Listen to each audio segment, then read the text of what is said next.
नमस्कार विद्यार्थी मित्र मैत्रिणींनो. केसागर पब्लिकेशनच्या केसागर करिअर अकॅडमी यूट्यूब चॅनलवरती तुमचं पुन्हा एकदा स्वागत आहे. राज्यसेवा पूर्वपरीक्षा 2024 आणि संयुक्त पूर्वपरीक्षा 2024 साठी आपण इथं प्रिपरेशन करत आहोत. केसागर पब्लिकेशन तर्फे लेक्चर सिरीज तुम्हाला पूर्णपणे मोफत आहे. जे विद्यार्थी 25 साठी प्रिपरेशन करत आहेत, इव्हन 24 साठी पण तुम्ही करत असाल तर आपल्या ॲप्लिकेशनवरती रेकॉर्डेड बॅचेस अवेलेबल आहेत. केसागर करिअर अकॅडमी प्ले स्टोअरवरती जावा, ॲप्लिकेशन तुम्हाला मिळून जाईल. डिस्क्रिप्शन बॉक्समध्ये तुम्हाला लिंक मिळेल. जर तुमचे डाऊट असतील तर तुम्ही कॉल करून विचारू शकता. ठीक आहे. ओके. तर एप्रिलमध्ये आहे आपली राज्यसेवा पूर्वपरीक्षा, जूनमध्ये आहे आपली संयुक्त पूर्वपरीक्षा. जो कॉमन सिलेबस आहे, कॉमन सिलेबसचे लेक्चर्स आपण इथं घेत आहोत. विद्यार्थ्यांचे रेफरन्स बुक बाबतचे क्वेश्चन आहेत ना, तर ते रेफरन्स बुक बाबतचे क्वेश्चन म्हणजे आता या 2 महिन्यामध्ये रेफरन्स बुक वाचले तर चालतील का? बघा, या 2 महिन्यामध्ये रेफरन्स बुक वाचण्या एवढा वेळ तर आपल्याकडे नाहीये. बेस्ट ऑप्शन हा मी तुम्हाला देईन की तुम्ही जर राज्यसेवा देत असाल तर तुम्ही राज्यसेवेसाठी काय करा, 29वी सुधारित आवृत्ती जी आहे ना, सध्या तरी तुम्ही 29व्या सुधारित आवृत्तीचंच रिव्हिजन करा. याच्यामध्ये तुम्हाला थेरी तर मिळेलच मिळेल, सोबतच सगळ्यात महत्त्वाचं काय आहे, प्रॅक्टिस क्वेश्चन तुम्हाला मिळतील. ठीक आहे. प्रत्येक सब्जेक्टचे 500+ प्रॅक्टिस क्वेश्चन तुम्हाला इथं मिळतात. सो तुम्ही आयोगाच्या क्वेश्चन पेपर सोबतच हे जे आपलं पुस्तक आहे हे पुस्तक वापरू शकता. याच्यामध्ये तुम्हाला 2023चा जो डाटा आहे ना, तो डाटा सुद्धा दिलेला आहे. करंट अफेअर्समध्ये असं तर आपण करतोच, लक्षात घ्या. पण तरी सुद्धा फॉर एक्झाम्पल तुम्ही इकॉनॉमिक्सचा पार्ट करताय तर सोबतच तिथे तुम्हाला अपडेट म्हणून 2023ची आकडेवारी दिलेली असते. ठीक आहे. Okay, clear. आणि रेफरन्स बुकचा जर विषय तुम्ही घ्याल तर तुम्ही काय करू शकता, ऑफिशियल वेबसाईटवरती किंवा अमेझॉन, फ्लिपकार्टवरती किंवा बुक स्टोअरमध्ये जाऊन तुम्ही रेफरन्स बुक घेऊ शकता. प्रत्येक इथं सेक्शन आहेत, इथं तुम्ही जिओग्राफी, हिस्ट्री, पॉलिटी सगळे पुस्तकं इथं बघू शकता. ठीक आहे. ओके, चला. तर आजचं जे सेशन आहे, आजचं सेशन आपण कंडक्ट करतोय. पार्ट फर्स्ट आपण अपलोड केला होता गांधी युगाशी रिलेटेड. त्याच्या पुढचा पार्ट जो आहे तो आपण आज इथं घेत आहोत. तर आपला पार्ट चालू होता दख्खनचे दंगे. क्वेश्चन येतात का? भरपूर क्वेश्चन येतात. इव्हन युपीएससीला पण क्वेश्चन विचारलेले आहेत. तर दख्खनचे दंगे 1857च्या पूर्वी झालेले जे उठाव असतील किंवा 1857चा उठाव असेल, याच्यावरती आयोगाचा फोकस खूप जास्त राहतो. इव्हन 1857चा उठाव आणि आपला महाराष्ट्र हा पार्ट देखील आपला इथं बाकी आहे, तो देखील आपल्याला कव्हर करायचा आहे. ठीक आहे. ओके, बघा, दख्खनचे दंगे काय विचारू शकतात क्वेश्चन इथून. इथून जर आपण बघितलं तर सगळ्यात महत्वाचं काय माहिती का, हे कुठं झाले आणि कधी झाले. ठीक आहे. 1875 मध्ये झालेले आहेत. म्हणजे 1875च्या उन्हाळ्यात महाराष्ट्रात शेतकऱ्यांचा उठाव झाला. लक्षात घ्या. आता तुम्ही म्हणाल की मॅडम हे असल्या गोष्टी विचारतात का? विचारतात. पेपर काढून बघा, तुम्हाला आयोग काहीही विचारतंय. म्हणजे कॉमन फॅक्च्युअल डाटा जो आपण बोलतो की आयोगाचे क्वेश्चन पेपर रिवाइज सतत क्वेश्चन पेपर सॉल्व्ह केले पाहिजे, डेफिनेटली करा. पण तुम्हाला प्रत्येक एक्झाम मध्ये काहीतरी नवीन दिसणारच आहे.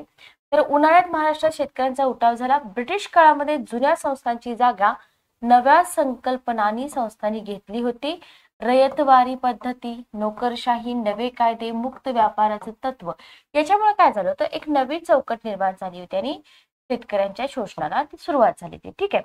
तर जमीन महसुलाच्या ज्या पद्धती आहेत ना, रयतवारी पद्धती, कायमधारा पद्धती, महालवारी असेल, मौजेवारी असेल, हा पाठ देखील आपण घेऊ.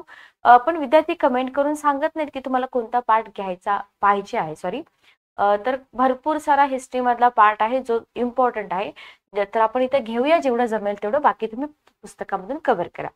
1857च्या उठावाची कारणं बघा. 1875च्या उठावाची म्हणजे दख्खनचे दंगे ज्याला आपण म्हणतो ना, तर या उठावाची कारणं काय होती. जसं आपण 1857च्या उठावाची कारणं बघतोय तसंच इथं आपण या दख्खनच्या दंग्याची पण कारणं बघतोय. इथं बघा, हा जो उठाव आहे या उठावाची चर्चा बऱ्याच विद्वानांनी केलेली आहे. बरोबर, प्रत्येकाचं मत वेगवेगळं असू शकतं. या उठावाच्या कारणांची चौकशी करण्यासाठी सरकारनं कोणतं कमिशन नेमलं होतं? Deccan riots commission. Very very important. यालाच म्हणतात व्हॅल्यू ऍडिशन. ठीक आहे. नवीन काहीतरी कंटेंट तुम्हाला दिले जाते आणि जे तुम्हाला एक्झाम मध्ये डेफिनेटली दिसू शकतं. तर हे डेक्कन रॉयट कमिशन क्वेश्चन उलटे पण विचारले जाऊ शकतात. लक्षात घ्या की डेक्कन रॉयट्स कमिशन कशासाठी नेमलं होतं. बरोबर. आणि क्वेश्चन उलटाही विचारला जाऊ शकतो. म्हणजे तुम्हाला डायरेक्ट दख्खनचे दंगे किंवा 1875चा उठाव. आयोग काय करतं माहिती का, कधी कधी दख्खनचे दंगे न देता 1875चा उठाव देतं, बरोबर. मग तिथे तुम्हाला लक्षात आलं पाहिजे की अरे 1875चा उठाव म्हणजेच दख्खनचे दंगे, बरोबर.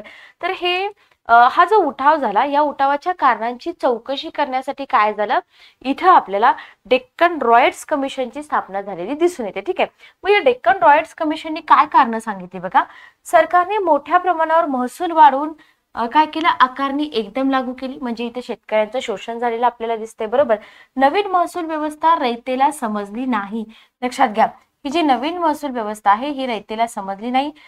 जमाबंदी जास्त होती. लक्षात घ्या, जमाबंदी अन्यायकारक असमानपणे आकारलेली होती. याच्याशिवाय सगळ्यात महत्वाची 4 कारणं इथं सांगितली. तुम्हाला याच्यानं सारांश काय कळतो की महसूल वाढवला होता. थोडक्यात काय सारांश आपला, की महसूल वाढवला होता, बरोबर. याच्याशिवाय विद्वानांनी पुढील कारणे सांगितली आहेत. कोणती कारणं सांगितली बघा. शेतकरी सावकार संबंध पूर्वीप्रमाणे राहिले नाहीत. पिढ्यानपिढ्या कर्ज सहजासहजी न फिटणं. नव्या कायद्याने सावकारांना मिळालेलं संरक्षण. 1859 सालचा लिमिटेशन ऍक्ट, याला IMP करा. IMP हे लिमिटेशन ऍक्ट वगैरे डिटेलमध्ये तुम्हाला जर पुढे तुम्ही हिस्ट्री ऑप्शनल वगैरे ठेवणार असाल तर तुम्हाला करावं लागेल. इव्हन तुम्हाला प्रिलियम साठी सुद्धा हे ऍक्ट करावे लागतील. लक्षात घ्या, जसं जसं पेपरची डिफिकल्टी लेवल वाढत जाईल. अमेरिकन यादवी युद्धामुळे निर्माण झालेली क्षणिक आर्थिक सुलभता. दिवसेंदिवस शेतीचे उत्पन्न कमी येऊ लागले. ठीक आहे, ओके. तर हे जे रिझन आहेत हे रिझन दिलेले आहेत दख्खनचे दंगे किंवा 1875चा उठाव होण्या पाठीमाग. क्लिअर. पुढे कंटिन्यू करूया आपण. उठावाचा प्रसार कसा झाला बघा. हा क्वेश्चन तुम्हाला विचारलेला आहे 12 मे 1875. हिस्ट्रीमध्ये डेट फार इम्पॉर्टंट असतात, लक्षात घ्या. तर 12 मे 1875 रोजी सुपे येथे शेतकऱ्यांनी पहिला उठाव केला. बऱ्याच वेळा क्वेश्चन विचारलेला आहे, बरोबर. आता हे पहिला उठाव केलेला आता विचारतील का तुम्हाला, नाहीत विचारणार. तुम्हाला काय विचारतील माहिती का, याच्यानंतर सुरुवातीला पुणे, नंतर अहमदनगर, नंतर सातारा, सोलापूर, रत्नागिरी, अहमदाबाद जिल्ह्यात उठाव पसरला. म्हणजे क्वेश्चन इथं काय बनतो माहिती का, 1875चा उठाव ऑब्लिक दख्खनचे दंगे खालीलपैकी कोणत्या जिल्ह्यामध्ये झाला होता. ठीक आहे, आपण फक्त सुपे लक्षात ठेवतो, पण सुपे तुम्हाला आता विचारणार नाहीत, कॉमन आहे, सगळ्यांनाच येतं. तर तुम्हाला अहमदनगर, सातारा, सोलापूर, रत्नागिरी, अहमदाबाद ही सगळी नावं काय करावी लागतील, इथं लक्षात ठेवावी लागतील. ठीक आहे, ओके. चला नेक्स्ट बघा. इथं काय झालं, शेतकऱ्यांनी कोणत्या मार्गाचा वापर केला. लक्षात घ्या, आपण स्ट्रेट जे जसं कंटेंट दिले ना तसंच कंटेंट वाचत राहतो, तसं वाचू नका. आयोग कशा पद्धतीने विचारतात त्याच्यावरती थोडासा तुम्ही फोकस करा. तर हा जो उठाव होता ना, तर या उठावामध्ये शेतकऱ्यांनी कोणते मार्ग अवलंबले, जसं आपल्याला 1857च्या उठावामध्ये विचारले जातात, सेम तसाच क्वेश्चन इथं बनतो. तर काय केलं त्यांनी, सावकारांची मालमत्ता लुटणे याला 1 नंबर द्या, गहाण खते जाळून टाकणे याला 2 नंबर द्या, सावकारांवर सामाजिक बहिष्कार टाकणे याला 3 नंबर द्या, कारण हेच पुढे आपल्याला ऑप्शन मध्ये दिसून येतं. ठीक आहे, ओके. आणि हा जो उठाव होता साधारणपणे किती महिने चालला, 2 महिने चालला. याच्यानंतर आपण पाठीमागे पण बघितलं होतं की डेक्कन कमिशन जे आहे ना, किंवा डेक्कन रॉयट्स कमिशन नेमलं गेलं.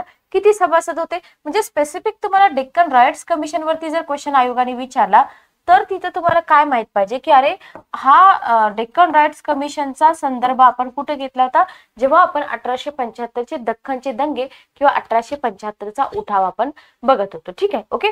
तर या डेक्कन रॉयट्स कमिशन मध्ये किती सभासद होते, 4 होते. कमिशनच्या अहवालावर मुंबई सरकारच्या दरबारात चर्चा झाली आणि गव्हर्नर सर रिचर्ड टेम्पल यांनी काय केलं, 1879 मध्ये the Deccan agriculturist relief act pass केला. ठीक आहे, तर हाही ऍक्ट लक्षात ठेवा. जस्ट 1 मिनिट थांबा.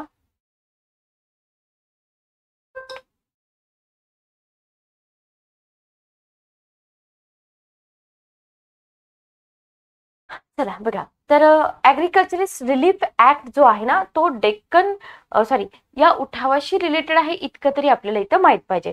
पुढे काय झालं बघा, मुंबई सरकारनं काय केलं, 1901 मध्ये लँड रेव्हेन्यू कोड, याच्यावरती युपीएससी ला क्वेश्चन येऊन गेलेला आहे. लँड रेव्हेन्यू कोड म्हणजे जेव्हा तुम्ही हा उठाव अभ्यासता की नाही, 1875चा उठाव, याच्यामध्ये तुम्हाला काय काय लक्षात ठेवायचं आहे, डेक्कन रॉयट्स कमिशन, त्याच्यानंतर द डेक्कन ॲग्रिकल्चरिस्ट रिलीफ ऍक्ट आणि नंतर लँड रेव्हेन्यू कोड. तर हे मायक्रो नोट्स मध्ये तुम्ही काढू शकता, लिहून घेऊ शकता.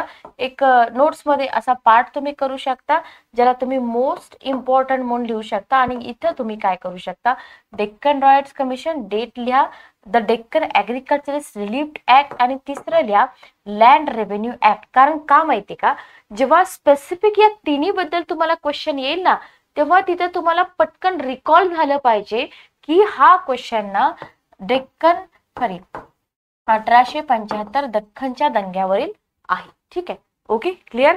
तर आय होप तुम्हाला इथपर्यंत समजलं असेल. नेक्स्ट पार्ट आपण कंटिन्यू करूया.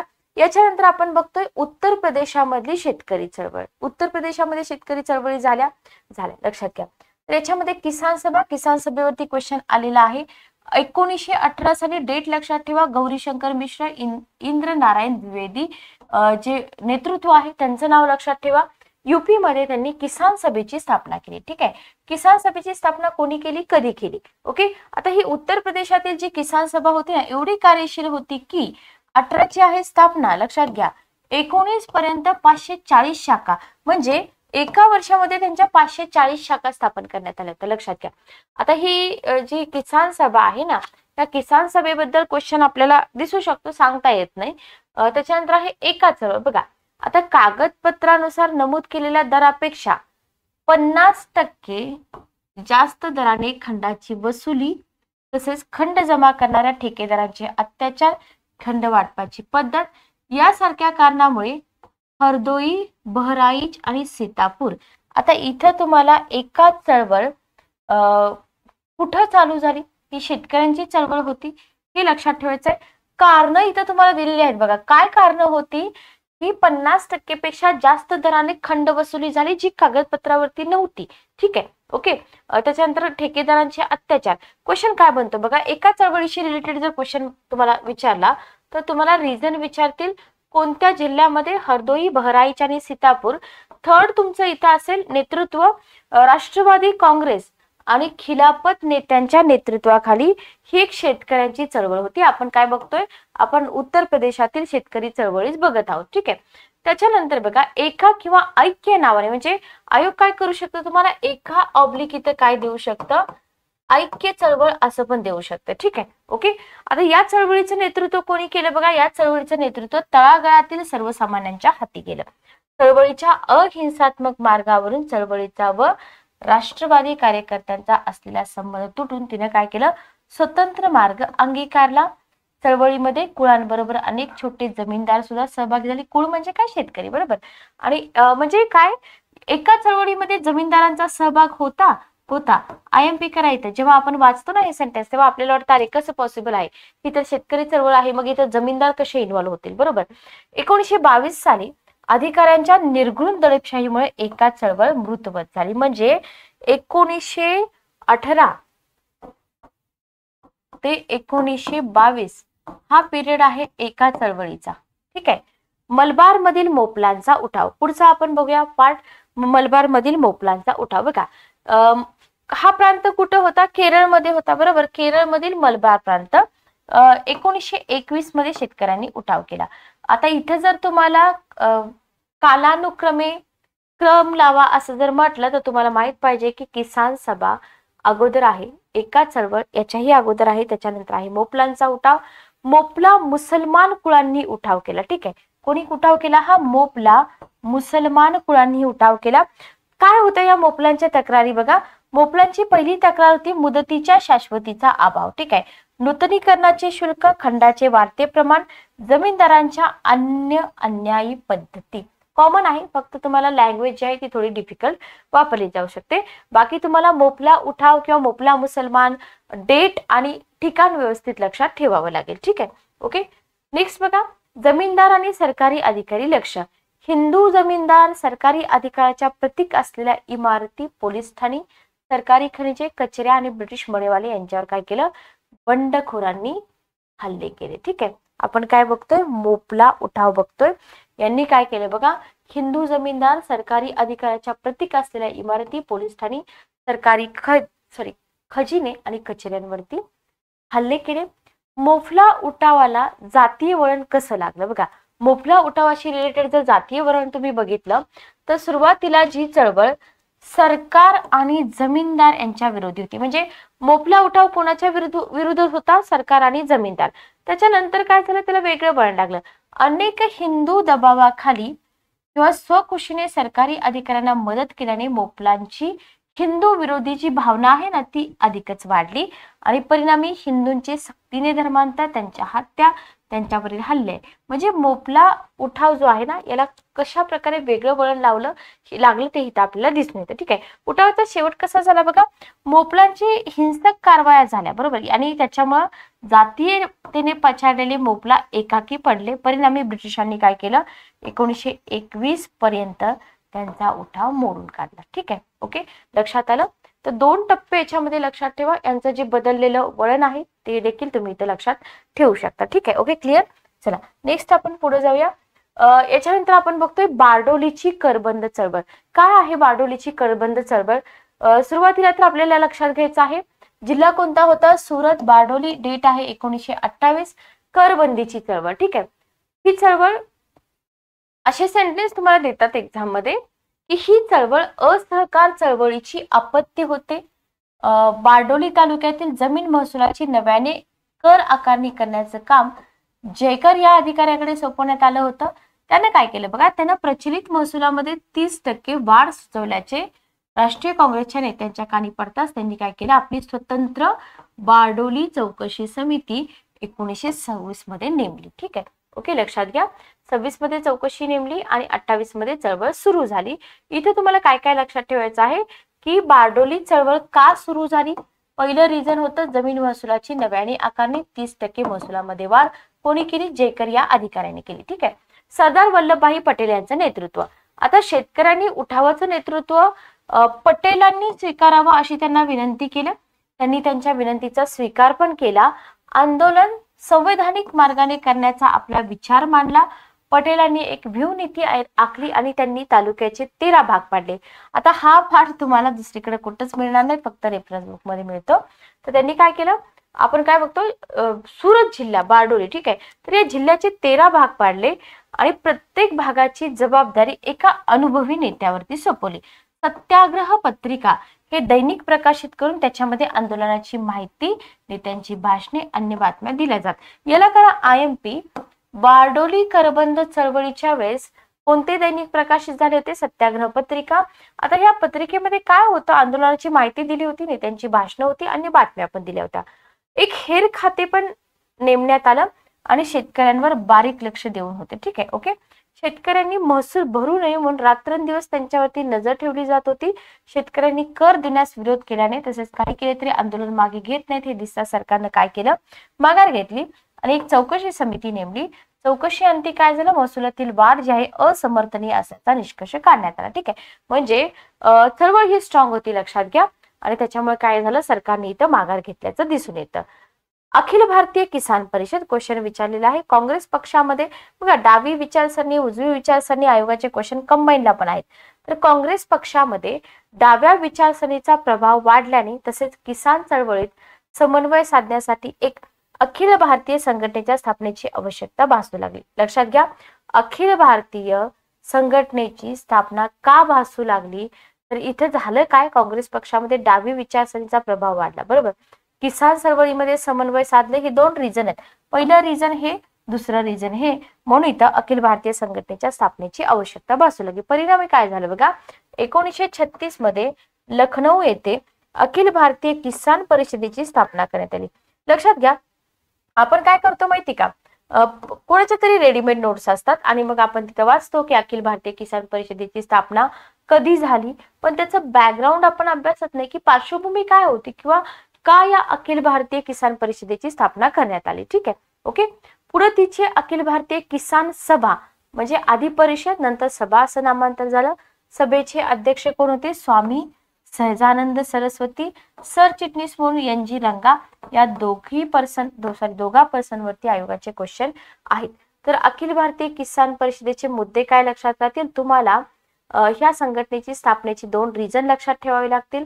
स्थापना कुठे झाली, कधी झाली, त्याचं पुढे नामांतर काय झालं, अध्यक्ष कोण होते, सरचिटणीस काय होते, फॅक्च्युअल डाटा आहे, लक्षातच ठेवावा लागतो, याला काहीही ऑप्शन नाही.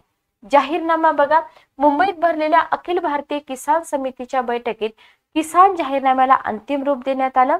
त्याच्यामध्ये तुम्हाला कोणत्या मागण्यांचा समावेश दिसतो, अजूनपर्यंत हा क्वेश्चन विचारला नाही, सांगता येत नाही. तर हा जो किसान जाहीरनामा होता की नाही, काय म्हटलं, जमीन महसूल खंडाचं प्रमाण 50% कमी करणं, कर्ज स्थगित करा, सरंजामी पट्ट्या नष्ट करा, कुळांची जमीनदारांना संरक्षित असावी, शेतकऱ्यांना पुरेसे वेतन मिळावे, किसान संघटनांना अधिकृत मान्यता मिळावी, या मागण्यांचा समावेश आपल्याला इथं दिसून येतो. ठीक आहे, ओके, क्लिअर.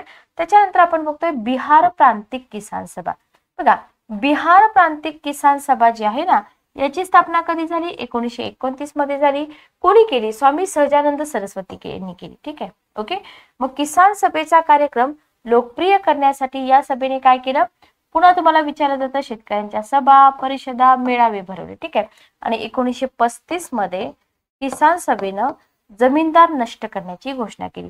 जमीनदार नष्ट करण्याची घोषणा कोणी केली, 1935 मध्ये किसान सभेने केलेली आपल्याला इथं दिसून येते. ठीक आहे, ओके, क्लिअर. चला नेक्स्ट आपण पुढचा पार्ट कव्हर करूया. मागण्या काय होत्या बघा, किसान सभेच्या मागण्या सिंपल आहे. मागण्यांमध्ये तुम्हाला बेकायदेशीर पट्ट्या रद्द करा, कुळांना त्यांच्या जमिनीवरून हुसकावून लावण्यात येऊ नये, बकाष्ठ जमिनी जमीनधारकांना परत कराव्या, अशा मागण्या होत्या, जमिनीशी रिलेटेड सगळ्या. ठीक आहे. झालं काय, पुढे किसान सभेमध्ये पडली फूट. दुसऱ्या महायुद्धाच्या काळामध्ये शेतकरी आंदोलनाला बसला फटका. भारतीय कम्युनिस्ट पक्षावरती क्वेश्चन येतात. भारतीय कम्युनिस्ट पक्षाने दुसरं महायुद्ध हे लोकयुद्ध म्हणून दावा केला आणि आपल्या कार्यकर्त्यांना छोडो भारत चळवळीपासून दूर राहण्यास सांगितलं. Very very important. कम्युनिस्ट पक्षाच्या या भूमिकेमुळे सहजानंद सरस्वती, इंदुलाल याज्ञिक यांनी काय केलं, संघटनेमधून बाहेर पडले. ठीक आहे, ओके, लक्षात आलं. कम्युनिस्ट पक्ष बघा, कम्युनिस्ट पक्षाबद्दल एक्स्ट्रा इन्फॉर्मेशन नक्की वाचून घ्या. रेफरन्स बुक असतील तर रेफरन्स बुक मधून घ्या, नसेल तर तुम्ही जे क्वेश्चन पेपर आहेत प्रिलिम्सचे आणि मेन्सचे, तिथं आयोगाने काय क्वेश्चन विचारले ते थोडंसं केअरफुली बघू शकता. बंगालमधील तेभागा आंदोलन बघा, 1946 साली बंगालमधील बटाईदारांनी काय ठरवलं, डेट लक्षात ठेवा बरं का. 1946 बंगालमधील बटाईदार काय त्यांनी ठरवलं की बटाईच्या हिश्शापोटी आपल्या पिकाच्या निम्म्या भागाऐवजी 1/3 भाग जमीनदारांना देते. ठीक आहे, 1/3 भाग हिश्शाचं वाटप होईपर्यंत धान्य जमीनदाराच्या गोदामात न ठेवता आपल्या गोदामात ठेवतील. बंगाल प्रांतिक किसान सभेच्या नेतृत्वाखाली तेभागा चळवळीनं काय केलं, जमीनदार विरुद्ध कुळे असं स्वरूप धारण केलं. विचारलं जातं तुम्हाला, जमीनदारांनी सरकारकडे मदत मागितली, पोलिसांनी उठाव दडपून टाकण्याचा प्रयत्न केला.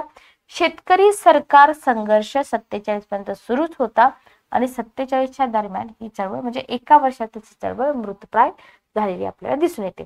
डावी चळवळ आपण वाचत नाही आणि मग पुन्हा डाव्या चळवळीवरती क्वेश्चन आले तर आपल्याला क्वेश्चन सॉल्व्ह होत नाहीत. 1917 साली रशियामध्ये काय झालं होतं बघा, हे तुम्हाला जगाचा इतिहास वगैरे नाहीये. समाजवादी क्रांती झाली. ठीक आहे. परिणाम काय झाला, आपल्या भारतीय समाजावर झाला. भारतीय समाज व्यवस्थेमध्ये, राजकारणामध्ये डावे उजवे हे या संज्ञाचा प्रयोग चालू झाला. काय, कशामुळे, समाजवादी क्रांतीमुळे.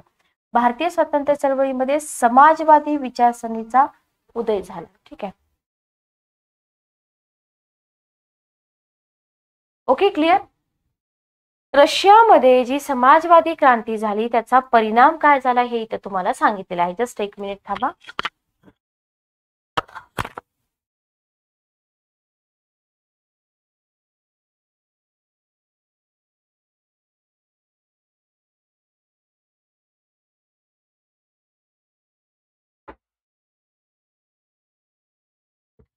तर इथं आपल्याला हे विचारलं जाऊ शकतं. पुढचा पार्ट आपण कंटिन्यू करूया. भारतीय कम्युनिस्ट पक्षाची स्थापना, हे व्यवस्थित ऐका आणि थोडस लिहून पण ठेवा. मानवेंद्रनाथ रॉय यांच्यावरती क्वेश्चन आलेले आहेत. इंडियन पॉलिटिक्सचा अभ्यास करताना पण यांचा उल्लेख येतो. तर यांच्या नेतृत्वाखाली काय झालं, 1920 मध्ये ताशकंद येथे भारतीय कम्युनिस्ट पक्षाची स्थापना झाली. ठीक आहे. भारतामध्ये 1920 नंतर अनेक डावे गट व संघटना उदयाला आल्या. कधी, 1920 नंतर. ठीक आहे. 25 मध्ये जे गट होते ना त्यांनी काय केलं, कानपूर या ठिकाणी भारतीय कम्युनिस्ट पक्षाची स्थापना केली. CPI म्हटलं जातं याला, अखिल भारतीय संघटना स्थापन केली. ठीक आहे, ओके, डेट लक्षात ठेवा. साम्यवादी चळवळीचा इतिहास अध्ययनाच्या दृष्टिकोनातून किती अवस्थामध्ये विभाजित केला जातो बघा, 5 अवस्थामध्ये विभाजित केला जातो. ठीक आहे, बघा साम्यवादी, समाजवादी ह्या कॉन्सेप्ट तुमच्या क्लिअर पाहिजेत. म्हणजे कधी वेळ मिळाला तर वाचत चला, समाजवादी म्हणजे काय, साम्यवादी म्हणजे काय, डावे म्हणजे काय, उजवे म्हणजे काय, रशियन क्रांती काय होती. वेळ असतो आपल्याकडे, आपण विनाकारण मोबाईल वगैरे बघत बसतो, तर वेळ असेल तर या गोष्टी करून घ्या. 5 अवस्था होत्या. पहिली अवस्था 3 कटांच्या खटल्याचा कालखंड. बघा हे आपण थोडंसं बघूया, तुम्हाला अननेसेसरी वाटेल पण लॉजिक डेव्हलप होण्यासाठी अभ्यास करणं फार महत्वाचं आहे. तर पहिली अवस्था काय होती बघा, इथं इंग्लंडमधील साम्यवादी पक्षाने भारतीय साम्यवादी पक्षाला प्रशिक्षण देण्याची जबाबदारी स्वीकारली. इतकं जरी तुम्ही लक्षात ठेवलं ना तरी मोर दॅन सफिशियंट आहे की पहिली अवस्था जी होती 3 कटांच्या खटल्याचा कालखंड, इंग्लंड मधला जो साम्यवादी पक्ष होता यानं भारतीय साम्यवादी पक्षाला प्रशिक्षण देण्याची जबाबदारी स्वीकारली. त्याच्यासाठी त्यांनी आपला प्रतिनिधी म्हणून फिलिप स्प्रॅट, नाव लक्षात ठेवा, यांना भारतात पाठवलं आणि त्यांनी इथे अनेक संघटना तयार केल्या. ही झाली पहिली अवस्था. दुसरी अवस्था आपण बघूया. या काळामध्ये बघा कोणते खटले होते. पेशावर कट खटला, जोडालावामध्ये विचारतात, कानपूर कट खटला आणि मिरज कट खटला. या 3 खटल्यांनी काय केलं, सगळ्यांचं लक्ष वेधून घेतलं. दुसरी अवस्था काय होती, राजकीय एकटेपणाचा कालखंड होता. म्हणजे इथं गांधीजींच्या नेतृत्वाखाली राष्ट्रीय चळवळ जनचळवळ बनली होती, परंतु साम्यवाद्यांनी महात्मा गांधींना काय केलं होतं, साम्राज्यवादी शक्तीच्या हातातील खेळणे आणि भांडवलदारांचे हस्तक म्हणजे काँग्रेस अशी टीका केल्याने साम्यवादी पक्ष जो आहे तो राष्ट्रीय प्रवाहातून बाजूला पडला. कधी, दुसऱ्या अवस्थेमध्ये. ठीक आहे.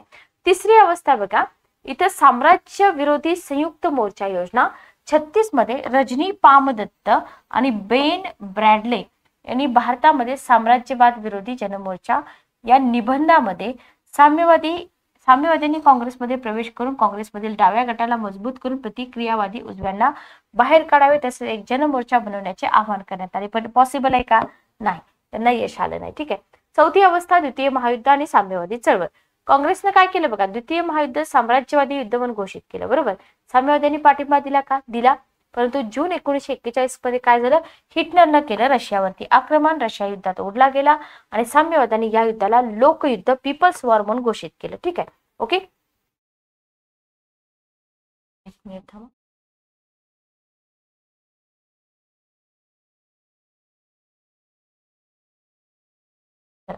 तर पीपल्स वॉर म्हणून इथं घोषित केलेलं आपल्याला दिसून येतं. तर अशा प्रकारे यावेळी काँग्रेसने छोडो भारत चळवळ सुरू केली आणि चळवळी विरोधी सरकारला साम्यवाद्यांनी मदत केलेली आपल्याला इथं दिसून येते. हा सगळा पाठ तुम्ही वाचला नसेल पण वाचत चला, एवढं सोपं नाहीये लोकसेवा आयोगाच्या एक्झाम. 5वी अवस्था सत्तांतराच्या वाटाघाटी आणि साम्यवाद्यांची बहुराष्ट्रीय योजना. 42 मध्ये काय झालं, साम्यवाद्यांनी भारत हे बहुराष्ट्रीय राष्ट्रवादी राज्य आहे असं म्हटलं. ठीक आहे. 46 मध्ये साम्यवादी पक्षाने काय केलं, रशियन सोव्हिएट संघाप्रमाणे भारताला 17 स्वतंत्र सार्वभौम राज्यामध्ये विभाजित केले जावं असं प्रस्ताव मांडला. त्याच्यामुळे त्यांच्यावर टीका झाली. तर साम्यवादी पक्षाबद्दल एवढी इन्फॉर्मेशन मोर दॅन सफिशियंट आहे. याच्या पलीकडे क्वेश्चन जाणार नाही. काँग्रेस समाजवादी पक्ष 30, 31, 32, 34 कालखंड कोणता आहे बघा, 1930, 31, 1932, 34. काय झालं, तुरुंगात असलेल्या काँग्रेसच्या तरुण सभासदांनी तुरुंगात मार्क्सवाद व समाजवाद या संकल्पनांचा अभ्यास केला. ठीक आहे, ओके, लक्षात घ्या. त्यांची गांधी प्रणित विचार प्रणाली जी होती ना, भ्रमनिराशा केली होती. तर भारतीय कम्युनिस्ट पक्षाचे राजकीय धोरण त्यांना मान्य नव्हते. त्यांनी एक वेगळा नवीन पर्याय शोधला. 35 मध्ये मुंबई या ठिकाणी जयप्रकाश नारायण, आचार्य नरेंद्र देव, मीनू मसानी नेतृत्व. लक्षात ठेवा, कोणाच्या नेतृत्वाखाली काँग्रेस समाजवादी पक्षाची स्थापना झाली, का स्थापना झाली, कधी झाली, कुठं झाली. का स्थापना झाली तुम्हाला इथे सांगितलेलंच आहे, गांधी प्रणित विचारवाली, ब्रह्मनिराशा झाली वगैरे वगैरे. ठीक आहे, ओके. आता तुम्हाला काँग्रेस समाजवादी पक्ष, नेतृत्व, डेट आणि ठिकाण विचारून झाले असं आपण कन्सिडर करूया. तुम्हाला या पक्षाचे 4 मूलभूत सिद्धांत विचारले जाऊ शकतात, सांगता येत नाही. ठीक आहे. काय होते मूलभूत सिद्धांत? स्वातंत्र्य प्राप्ती हे राष्ट्रीय चळवळीचं प्रथम उद्दिष्ट असून राष्ट्रीयता ही समाजवादाकडे जाण्याची पहिली पायरी आहे. ओके, फक्त लक्षात ठेवा, जास्त टेन्शन याचं घेऊ नका. समाजवाद्यांनी काँग्रेस अंतर्गतच कार्य केलं पाहिजे. समाजवाद्यांनी काँग्रेसला आणि राष्ट्रीय चळवळीला समाजवाद्याकडे जाण्यासाठी मार्गदर्शन केलं पाहिजे, ना की विरोध केला पाहिजे. उद्दिष्ट गाठण्यासाठी कामगार आणि शेतकरी यांचं संघटन केलं पाहिजे. ठीक आहे, चांगले होते यांचे हे उद्देश. अनेक डावे पक्ष बघा, आता इथं अनेक डावे पक्षामध्ये तुम्हाला ना जर सडनली आयोगानं forward block, radical democratic party जर विचारलं, फॉरवर्ड ब्लॉक तर तुम्हाला लक्षात राहील, पण डावा पक्ष होता हे नाही तुम्हाला माहित असणार. ठीक आहे, किंवा रॅडिकल डेमोक्रेटिक पार्टी. आता इथे फॉरवर्ड ब्लॉक काय झालं, गांधीजींशी मतभेद झाले. 1939 मध्ये बोस यांनी स्थापन केला. रॅडिकल डेमोक्रेटिक पार्टी, मानवीनाथ रॉय भारतातील कम्युनिस्ट पक्षाचे प्रवर्तक, पण कम्युनिस्टांशी मतभेद झाले. त्यांनी 40 मध्ये रेडियल डेमोक्रेटिक पार्टीची स्थापना केली. या पक्षाचे अनुयायी रॉयिस्ट म्हणून ओळखले जातात. व्हेरी व्हेरी इम्पॉर्टंट, याला करा IMP. ठीक आहे, 39 मध्ये काय झाले, दत्त मुजुमदार. ठीक आहे, यांच्यावरती क्वेश्चन आलेला आहे. Bolshevik party of India, Indrasen आणि अजित रॉय यांनी बोल्शेविक लेनिनिस्ट पार्टी. 42 मध्ये सौमेंद्रनाथ टागोर यांनी revolutionary communist party of India इत्यादी डावे पक्ष. बघा, डाव्या पक्षामध्ये तुम्हाला forward block, radical democratic party, त्याच्यानंतर बोल्शेविक पार्टी ऑफ इंडिया, त्याच्यानंतर बोल्शेविक लेनिनिस्ट पार्टी आणि revolutionary communist party of India. म्हणजे टोटल तुम्हाला 5 डावे पक्ष इथं लक्षात ठेवायचे आहेत हिस्ट्रीमध्ये. ठीक आहे, ओके. नेताजी सुभाषचंद्र बोस आणि आझाद हिंद सेना, फार सोपा भाग आहे. नेताजी सुभाषचंद्र बोस आणि आझाद हिंद सेना, पण आयोगाचे क्वेश्चन चुकतात, मग तुमचे मार्क जातात, क्वेश्चन रद्द पण होतात, बऱ्याच गोष्टी होतात. तर नेताजी सुभाषचंद्र बोस, भारतीय स्वातंत्र्य चळवळीमध्ये जर तुम्ही बघितलं तर बोस आणि आझाद हिंद सेना, ज्याला आपण INA म्हणतो, इंडियन नॅशनल आर्मी, एक सोनेरी पान आहे. किंवा नेताजींनी जे सशस्त्र लढ्याने भारतीय स्वातंत्र्य चळवळीला एक झळाळी दिली, ती आपल्याला इथं बघायचं आहे. ठीक आहे, ओके. चला बघा, स्वातंत्र्य लढ्यामध्ये प्रवेश. नेताजींनी काय केलं बघा, ICS चा राजीनामा दिला, स्वातंत्र्य चळवळीमध्ये सहभागी झाले. 21 मध्ये प्रिन्स ऑफ वेल्सच्या आगमन विरोधी मोर्चा काढला. याला 1 नंबर. त्यांनी त्यांना आणि चित्तरंजन दास यांना झाली अटक, 6 महिन्याचा झाला कारावास. कशासाठी, त्यांनी काय केलं होतं, 1921 मध्ये प्रिन्स ऑफ वेल्सच्या आगमनाविरोधी मोर्चा काढला होता. ठीक आहे, स्वातंत्र्य लढ्यामध्ये काय कार्य आहे बघा. 1923 मध्ये जर तुम्ही बघितलं तर नेताजींनी ऑल बंगाल युथ लीग ची स्थापना केली. Okay, all Bengal youth league ची स्थापना केली. बंगाल काँग्रेसचे ते सचिव बनले. त्यांनी काँग्रेस अंतर्गत इंडिपेंडन्स लीग ची पण स्थापना केली. 28 मध्ये आलेल्या सायमन कमिशनच्या विरोधी मोर्चे काढले. कमिशनला उत्तर देण्यासाठी काँग्रेसने पंडित मोतीलाल नेहरू यांच्या अध्यक्षतेखाली एक समिती नेमली, तिचे पण नेताजी सदस्य होते, लक्षात घ्या. ठीक आहे, हरिपुरा काँग्रेसच्या अध्यक्षांनी फॉरवर्ड ब्लॉकची स्थापना. फॉरवर्ड ब्लॉक हा डावा पक्ष होता, आपण पाठीमागे बघितलेला आहे.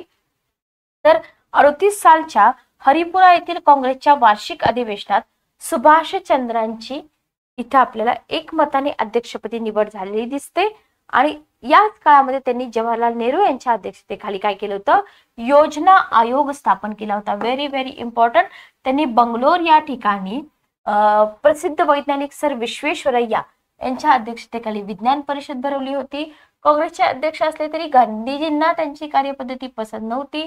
गांधीजींनी त्यांना विरोध केला. काँग्रेसच्या अध्यक्षपदासाठी ते इच्छुक होते, पण विरोध झाला. अध्यक्षपदाचे उमेदवार म्हणून पट्टाभी सीतारामय्या यांची निवड केली. गांधीजींची विरोध करूनही सुभाषबाबू निवडून आले, परंतु नेताजींना हवा तसा कारभार करता येत नसल्याने त्यांनी काय केलं, अध्यक्षपदाचा राजीनामा दिला आणि 1939 मध्ये त्यांनी केला फॉरवर्ड ब्लॉक स्थापन. ठीक आहे, ओके. पुढे काय झालं बघा, सुभाषचंद्र बोस यांना अटक झाली आणि त्यांनी काय केलं, देशाबाहेर प्रयाण केलं. 40 मध्ये भारतीय बघा अटक झालेलं माहित असतं, कधी झाली आणि कोणत्या कायद्याअंतर्गत, भारत सुरक्षा कायद्याअंतर्गत. ठीक आहे, या विरोधात त्यांनी काय केलं, या विरोधात त्यांनी आमरण उपोषण केलं. त्यांची तुरुंगातून सुटका झाली, नजरकैदेमध्ये ठेवलं. त्याच्यानंतर सुभाषबाबू गेले जर्मनीमध्ये. रशियाची मदत घेण्यासाठी ते रशियात गेले, पण जर्मनीनं रशियावरती आक्रमण केल्याने रशिया इंग्लंडकडे गेला. परिणामी ते रशियावरून कुठे गेले, जर्मनीकडे गेले. ठीक आहे, त्यांनी हिटलरकडे स्वातंत्र्य संघर्षासाठी मदत मागितली, पण त्यांना यश आले नाही. तिथून ते कुठे गेले, जपानमध्ये गेले. ठीक आहे, टोकियो संमेलन बघा, रासबिहारी बोस. रासबिहारी बोस आयोगाचे अतिशय आवडते पर्सन आहेत, क्वेश्चन येतात. पहिल्या महायुद्धाच्या काळात काय झाले, जपानमध्ये स्थायिक झाले. त्यांनी टोकियो येथे 28-30 मार्च 1942 रोजी एक संमेलन बोलवलं. या संमेलनात भारतीय सेना संघटित करण्याचा प्रस्ताव जो आहे ना तो पास झाला.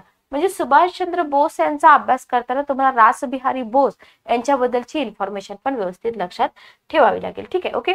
बँकॉक संमेलन काय आहे बघा, हे संमेलन 23 जून 1942 मध्ये झालं. बँकॉक संमेलन 23 जून 1942 मध्ये झालं. अध्यक्ष कोण होते, त्याचे अध्यक्ष पण रासबिहारी बोस होते. ठीक आहे. या संमेलनामध्ये सुभाषचंद्र बोस यांना पूर्व आशियात बोलवण्याचे ठरवण्यात आले. आझाद हिंद सेनेची स्थापना कधी झाली, जपानला मलाया, सिंगापूर, ब्रह्मदेश येथील इंग्रजांच्या हिंदी फौजा शरण आल्या होत्या. जपानने जिंकलेला जो प्रदेश होता तिथे हिंदी लोकांना संघटित करून इंडियन इंडिपेंडन्स लीगची स्थापना कोणी केली, रासबिहारी बोस यांनी केली. त्याच्यातून इंडियन नॅशनल आर्मी हे सेनादल जे पुढे आझाद हिंद फौज या नावाने प्रसिद्ध झाले आणि त्याच्या कमांडर इन चीफ पदी कॅप्टन मोहन सिंह यांची नियुक्ती, याच्यावरती पण क्वेश्चन आलेला आहे. ठीक आहे. ओके. कन्फ्युज होऊ नका, जे कंटेंट मी तुम्हाला देते तेच कंटेंट तुम्हाला परीक्षेमध्ये दिसणार आहे. आता झालं काय, नेताजी बोस बनले आझाद हिंद फौजेचे सेनापती. ठीक, सरसेनापती. रासबिहारींचं निमंत्रण मिळालं. नेताजी बोटेतून टोकियोला 13 जून 1943 ला पोहोचले. पंतप्रधान टोजो यांना भेटले. रासबिहारी यांनी फौजेचं नेतृत्व नेताजींकडे सोपवलं आणि त्यांनी चलो दिल्ली, बघा दिल्ली चलो आणि चलो दिल्ली दोन स्लोगन आहेत. चलो दिल्ली कोणी वापरलं होतं, सुभाषचंद्र बोस यांनी वापरलं होतं, लक्षात ठेवा. ठीक आहे. ओके. चला, त्याच्यानंतर बघा हंगामी सरकारची घोषणा. नेताजींनी काय केलं, 21 ऑक्टोबर 1943 रोजी सिंगापूरला स्वतंत्र भारताचा हंगामी सरकार स्थापन केलं. याला करा IMC. त्यांनी हिंदी स्वातंत्र्यासाठी इंग्लंड अमेरिका यांच्या विरोधात लढा पुकारत आहोत असं जाहीर केलं. विचारतात ब्रह्मदेशात विजय. नेताजींनी सैन्यांच्या गांधी ब्रिगेड नावं विचारतात, Azad brigade, Nehru brigade, 3 brigade निर्माण करून स्त्रियांच्यासाठी कॅप्टन कुमारी लक्ष्मी स्वामीनाथन यांचं नाव विचारलेलं आहे आयोगाने. झाशीची राणी पलटण स्थापन केली. तुम मुझे खून दो मैं तुम्हें आजादी दूंगा हाक दिली आणि ब्रह्मदेशातील इंग्रज फौजांचा मोठा पराभव केला. अंदमान शहीद निकोबार स्वराज्य जिंकून घेतले, नावं दिली. आसाम काबीज केला. बरोबर. आसाम मधील मोराई, आता हे विचारतील नाही विचारतील सांगता येत नाही पण लक्षात ठेवा, इत्यादी ठाणी जिंकून घेतली. सिंगापूर रेडिओ स्टेशन आणि नॅशनल बँक ऑफ आझादची स्थापना. नॅशनल बँक ऑफ आझाद करा, सिंगापूर रेडिओ स्टेशन विचारलं जाऊ शकतं. तर सिंगापूर रेडिओ स्टेशन सुरू करून त्यांनी देशवासियांना कोणता संदेश दिला होता, चलो दिल्ली. ठीक आहे. त्यांनी 44 मध्ये रंगून येथे national bank of Azad Hind ही सरकारची राष्ट्रीय बँक स्थापन केली. Very very important. दुसरीकडे कुठंच तुम्हाला हे कंटेंट मिळणार नाही. ठीक आहे. ओके. आझाद हिंद सेनेवर मुकदमा. आझाद हिंद सेना शरण आली. बरोबर. ब्रिटिश सरकारने काय केलं, मुकदमा भरला, खटला भरला. आरोपी म्हणून कोण होते लक्षात घ्या, शहनवाज खान, गुरुदयाल सिंग धिल्लन, कॅप्टन प्रेम सहगल. ठीक आहे. सेनेच्या बचावासाठी वकील कोण होते, तेज बहादूर सप्रू, कैलासनाथ काटजू, भुलाबाई देसाई, पंडित नेहरू. वकील विचारले जाऊ शकतात. न्यायालयाने आझाद हिंद सेनेला दोषी ठरवलं आणि ब्रिटिश सरकारने लोक दबावाखाली काय केलं, शिक्षा दिली का, नाही दिली, मुक्त केलं. मग बोस यांचा मृत्यू कसा झाला, एक सस्पेन्स मानलं जात आहे. तर नेताजी सिंगापूरहून टोकियोला विमानातून परत येत असताना विमानाला झाला अपघात 45 मध्ये आणि मृत्यूबद्दल त्यांच्या गूढच आहे. सरकारने विविध समित्या स्थापन केल्या परंतु कोणत्याही समितीला नेताजींच्या मृत्यूबद्दलचं सत्य उजेडात आणता आलं नाही. ठीक आहे. ओके. तर हिस्ट्रीचा हा पार्ट आपला इथंच संपतो. सेशन कसं वाटलं मला कमेंट करून नक्की सांगा. याच्यामध्ये आपला बऱ्यापैकी भाग थोडा तरी राहिलेलाच आहे. जमीन महसुलाच्या पद्धती वगैरे घेऊया आपण. तर भेटूया आपण नेक्स्ट सेशन मध्ये. Good day, take care.